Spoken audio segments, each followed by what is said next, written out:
Hello there, Ado from Resource Investment Media here, and today I'm going to talk about a topic that is near and dear to my heart, and that is uranium. I'm going to talk about uranium in the context of why I believe that it may be a good investment case and something for you as an investor to perhaps look a little bit more into. So I guess whenever you have an investment case, the first thing you need to establish is why uranium. Why does this commodity matter? Why is it of importance to mankind? And I guess the first thing I will start with is uranium from an energy density standpoint, meaning that uranium is exceptionally powerful in the regard that it gives you a very, very high degree of energy in a very small amount of materia, of actual physical size. I believe that it is a single gummy bear of size in terms of uranium can give the same energy output as between 2 and 3 barrels of oil. So you kind of realize already there when you do I say size comparison, I would guess now I'm roughly winging it here kind of, but you would need several hundreds if not thousands of gummy bears to fit into 2 or 3 barrels of oil. So from a storage perspective, it gives one the aspect to store a huge amount of energy. And in times of geopolitical concern, that can be priceless. That can be of immense value. Let's play a hypothetical scenario here. Let's imagine that you and me are running Japan. We're in charge of the country, and now we don't have too much natural resources on our domestic soil. We're not resource rich as a country. We have a human capital. We have over 100 million people living in the country, but we don't have an awful lot of resources. So how to provide energy and electricity for 100 million people, I should say above 100 million people? Well, we could use coal, we could use oil, we could use wind, solar. We have many options. Of course, wind and solar are intermittent. We can't exactly plan how much energy we're going to get on a day-to-day basis. The variety level is very, very high. Coal and oil, we could plan perhaps, but the amount of coal and oil we would need in comparison to uranium means that storage becomes almost an untenable task, especially when you're talking about the electricity need of above 100 million people. So then we look at uranium. Okay, could we store perhaps 5 years of energy output for our population? Probably could. We need big facilities, but it'd probably be doable. And then you start realizing, okay, so we have 5 years of secured energy needs and not just in terms of our population, but also in terms of our industry, in the form of that we're talking about baseload power.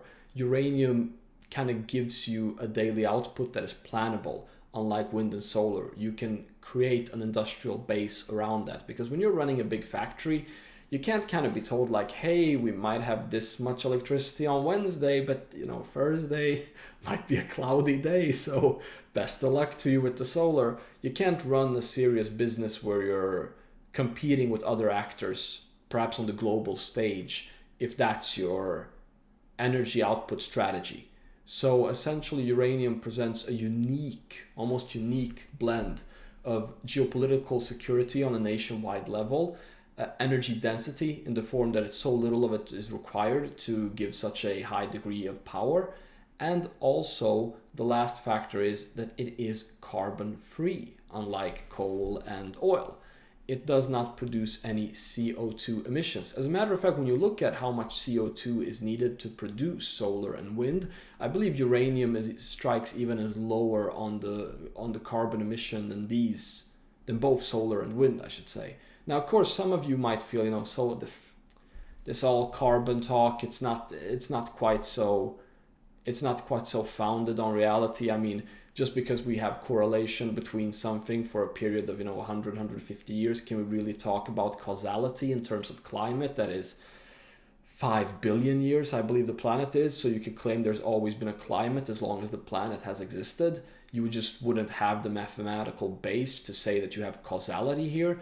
I would probably fall in the camp of the people who would agree with that criticism, but nonetheless, political narrative matters. And the political narrative around carbon-free energy is very strong.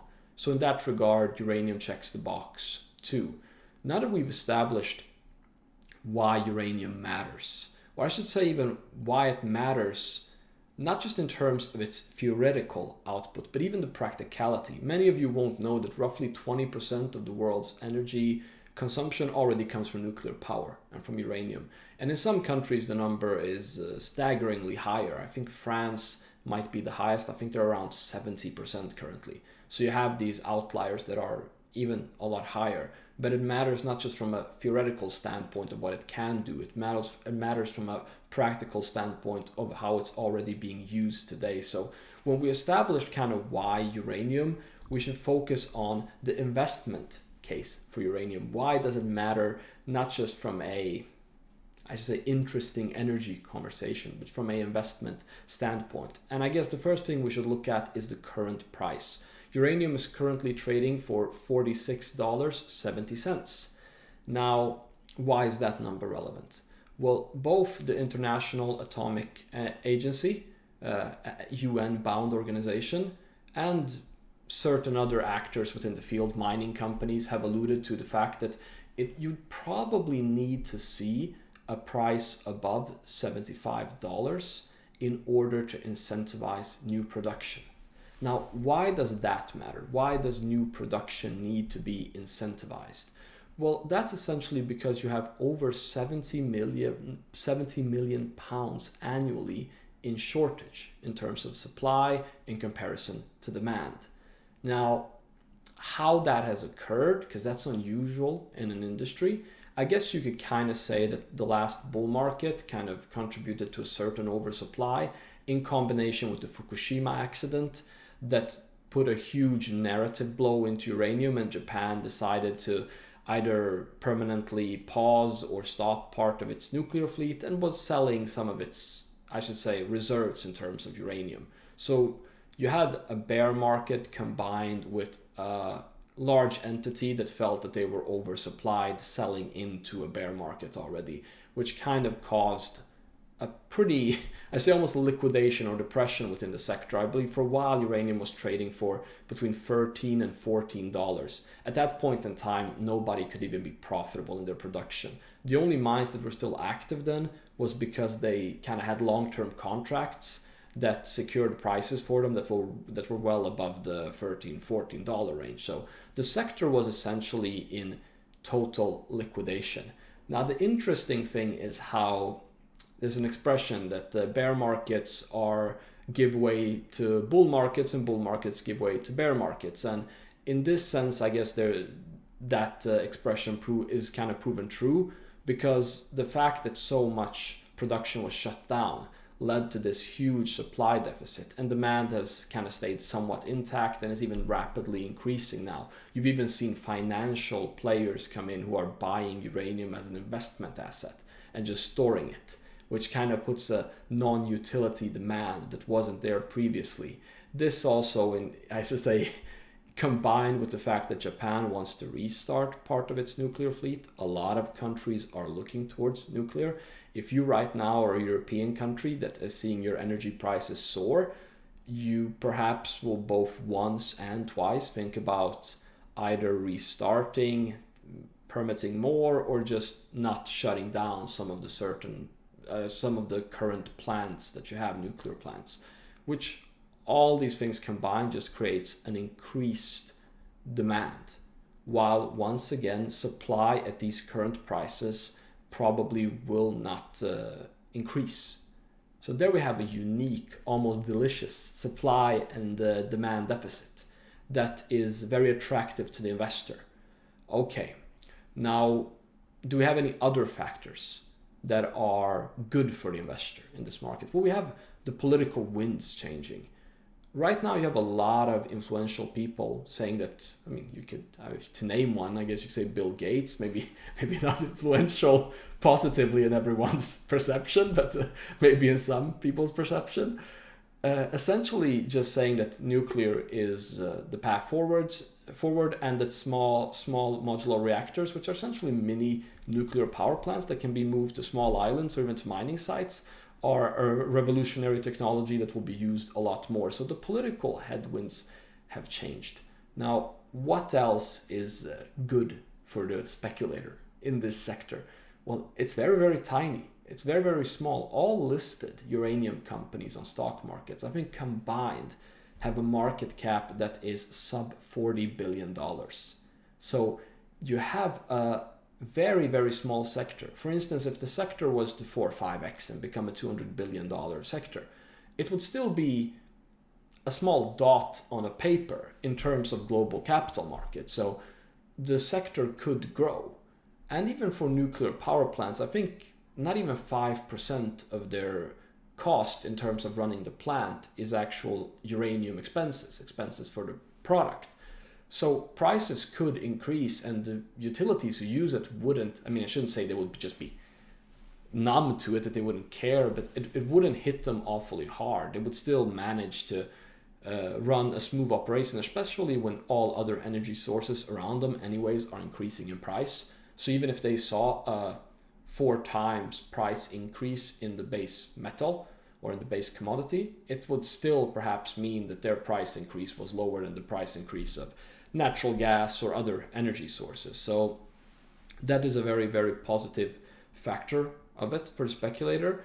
And I mean, finally, the speculator also needs to understand that all these things we went through with geopolitical, energy density, and baseload, that is something that is going to be very, very attractive to many countries in an uncertain world. And I think it would not be far-fetched to say that we live in an uncertain world currently. There's a lot of geopolitical tension, and I think a lot of countries who perhaps didn't look at nuclear power as a necessity in larger extent will do it. So you could see a demand increase also from the geopolitical situation itself and from decision making of politicians within certain countries. So I guess how to invest in uranium would be the interesting one. Okay, so now we've established why this is important. We've established why the market fundamentals are somewhat promising for the investor and the speculator. How do you invest in this market? And you have a few ways where you can keep it simple or increase the complexity level. The first, you could just buy the Sprott Physical Uranium Trust. They're a financial player who just buys and stores uranium. So you get a price exposure to the commodity. Okay, that's one way to do it, and that's probably the least risky way to do it. Some would argue it's the best risk-reward way to do it. I wouldn't necessarily disagree. I would say it kind of depends on your entry price level you get on miners, if it's the best risk to reward. But historically, I would say that there's a lot of validity to that argument, and I wouldn't discard it. I would say it probably is correct, but say that you want a little bit more, I should say, volatility and perhaps a little bit more upside to your trade and to your investment. Well, then you could go with the big boys. And the big boys I would characterize as 3 companies: Kazat, Atomprom, Cameco, and China General Nuclear. Now, of these ones, Kazat Atomprom really sticks out because they have 60% of the production of uranium. I should say not of the enrichment, but of the production of the mining capacity. So they're definitely the elephant in the room. What do people say? In English, the 800-pound gorilla. I don't know if a gorilla can grow 800 pounds. I hope so, that I didn't say something crazy. But essentially, they're the big boys in the room, and their mining methodology, because they've been using ISR mining, which is essentially just, they put down these, I should say, pipes, and then for a mixture of iron dioxide, I'm well above my pay grade now, but I think that's how they do it. They kind of mix it into the ground, and they reverse the very process that put the uranium there originally when the earth was formed. So they kind of then just suck it up through tubes. So it's not a mine in the sense that you would think an open pit mine that you can see from outer space, or a mine where you dig very deep and people have to go down and kind of just, how you envision in the movies, miners are standing there working. It's almost like a chemical plant connected to a well. So it's a very environmentally friendly mining mechanism, and it is a very cheap one. It has made it possible for Kazatomprom to remain profitable even at the $30 level on uranium, and even at that level I still believe they were paying a dividend. So it is the biggest producer by far the one that is the most cost effective, and it doesn't hurt them too that their currency constantly gets devalued against the dollar. So they have a few advantages in that aspect.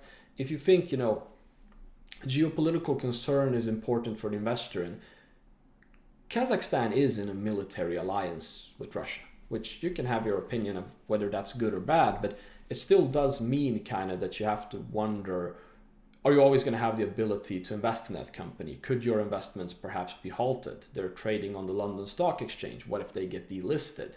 How will they pay you your dividends? How will you sell the stock? Can you open a brokerage account in Moscow or in Astana? So there's a lot of, I would say, even though you would first think that it's a no-brainer to just choose them and get a little bit more derivative exposure to the actual base metal and get a little bit more upside, there are some risks because of geopolitical location and how the world looks right now. Cameco and China General Nuclear. China General Nuclear is the big boy in China. They actually run a lot of nuclear plants, and Cameco is a Canadian-based company that is a big producer and that has been signing contracts. I think they contracted, let me think now, I think they contracted just the last quarter, they contracted I think over 30 million pounds. So they've also been growing very rapidly. Now, if you think the big boys are just a little bit too still connected to the price of the commodity, they don't give you enough upside, they don't give you enough alpha, well, then you have I will call it the smaller boys. And among them you have a few smaller uranium companies that still actually do have permitted assets and that can produce if the price is right. Many of these currently are tricky to value because they don't have any revenue, simply because they're kind of waiting for the price to go up to the level where it will incentivize them to bring in new production. Many of them have been through a bear market that has been, you could argue it's almost been 10 years long, but let's say 7, 8.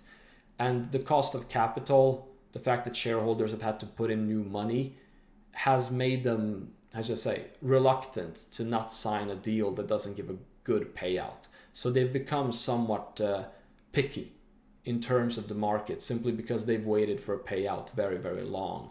And they probably won't make long-term contracts, I think, before the $75, $80 level, and some of them might even wait longer than that. But my favorite among the mid-tier companies would be Uranium Energy Corp, Boss Energy, and Uranium Royalty Corp. Why would I like these three? Well, Uranium Energy Corp, because it's the largest US miner. And it's interesting because that doesn't say a lot, considering the US basically has no mining left within the field of uranium. It's been out-competed over, I should say, a period of 30 years by the Kazakhs, the Russians, and just other actors within the field. But Uranium Energy Corp focuses on the same mining method that Kazatomprom uses, ISR mining, and they actually have, I think they have over 100 million pounds in the ground in terms of resources, and they're permitted, and they do have processing plants. So they're, I would say, a company that is very close to producing in terms of its all the features around. They're just waiting for the right price. And Boss Energy is an Australian-based company, uses the same ISR mining methodology. Honestly, both Uranium Energy and Boss, I think, would be profitable at a current price of $46. I just think that they don't want to sign long-term contracts because they have a very, very high degree of confidence towards which direction the market is going. I should also say Boss Energy and Uranium Energy Corp have excellent management teams. Both, I think, Duncan Krebs and Amir Adnani have been at their respective companies a long time. They're as smart as they come. They're honest, charismatic. They both have a good capacity to promote, while at the same time being very, very good at actually growing the business and making bold steps. I think Uranium Energy Corp themselves now have bought over 5 million pounds of uranium, meaning they were not only not producing at the lower prices, they were so confident in the appreciation of price that they actually started buying the commodity and securing it at a low cost, which has put them in a very, very interesting position. And Uranium Royalty Corp is interesting simply from the fact that they're kind of alone in the royalty space. And if uranium is going to become a very profitable industry, these mines will kick off good cash flow.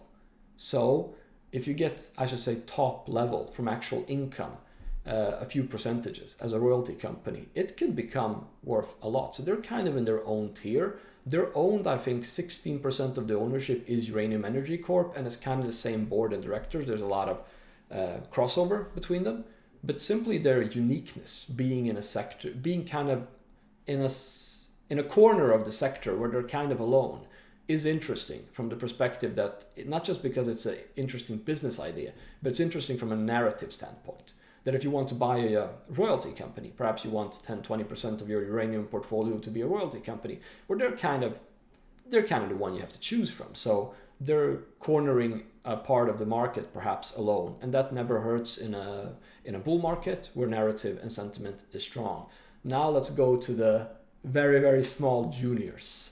And it's kind of funny because the first thing I think about when it comes to uranium juniors is there's a lot of fake it until you make it people within that sector.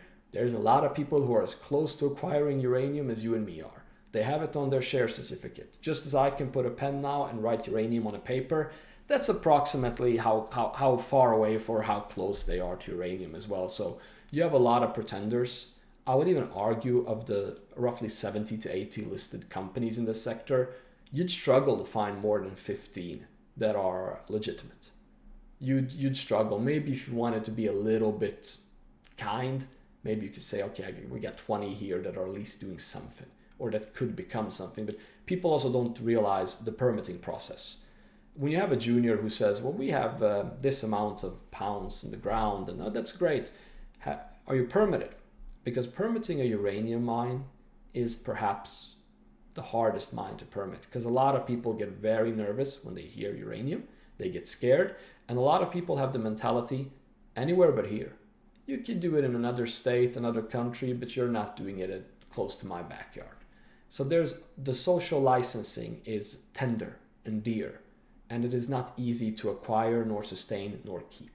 So where the asset is, what the social licensing is, and understanding how long the permitting process might take is a huge challenge with looking at juniors. I would say that if you're not willing to put in a lot of time into studying juniors and studying the market in general, you should probably stay away. And of course, in a rampant bull market, they'll probably perform the best, and you'll be able to perhaps even make money on mistakes. Now, it's not a great thing to count on, making money on mistakes. That tends to be a dangerous strategy to kind of head towards the market. So I discourage anyone from doing it. And finally, I guess a conclusion about uranium, the miners, the market in general. I would say uranium might perhaps be the most undervalued commodity currently. Because when I look at other commodities, even the current silver prices, they are a bit depressed. There's a lot of miners who have an all-in sustaining cost of 16, 17. They're earning a lot of money. At gold, there's a lot of mines that currently are kicking off great cash flow. Oil, a lot of the oil companies are as profitable as they've ever been. Natural gas, likewise. Okay, copper, zinc, nickel. You struggle to find a sector where there still is a lot of big tier actors who aren't even putting in production because they feel the price isn't sufficient enough yet. That is something that doesn't come by too often. I know you can find it here and there in the commodity sector, but it is an interesting aspect, especially considering that commodities have started to get a little bit more shine than previously, and have kind of started to get a little bit more of the headlight than what they've previously received. So I guess that is a very, very interesting part of the conclusion. Maybe more or less interesting part of the conclusion is this is a volatile space, meaning price does move a lot. In this current bear market or correction, or whatever you want to call it, many mining companies are down 50% and above. So you have to kind of realize while uranium itself has gone down 22%, I believe, some miners are down 60-70%. So you see that they are far more volatile than the commodity itself, and the commodity itself is fairly volatile. So you need to prepare for volatility. You need to understand that volatility is the price you pay for upwards gains that exceed other markets. You cannot have disproportional gains if you do not have disproportional volatility. that's just kind of how markets works, but you have to be prepared for that. And I would say in general, if you're an investor or speculator, you can approach this market, I would say optimistically, but with caution, and kind of keep your eye out a little bit. There's a lot of promoters. There's going to be in a bull market, there always is, and kind of put your time into understanding a little bit more. And before you understand, if you just feel the need, I got to invest a little at least, just try to take the Sprott Physical Uranium Trust. You can buy one or two of the big boy miners, and then you can kind of just learn. And as you get more comfortable, you can progress far further down the food chain. That would be my best tip, and I guess my firm conclusion of the uranium sector. So if you like this, guys and girls, don't hesitate a single second to like, subscribe, and yeah, cheers. See you.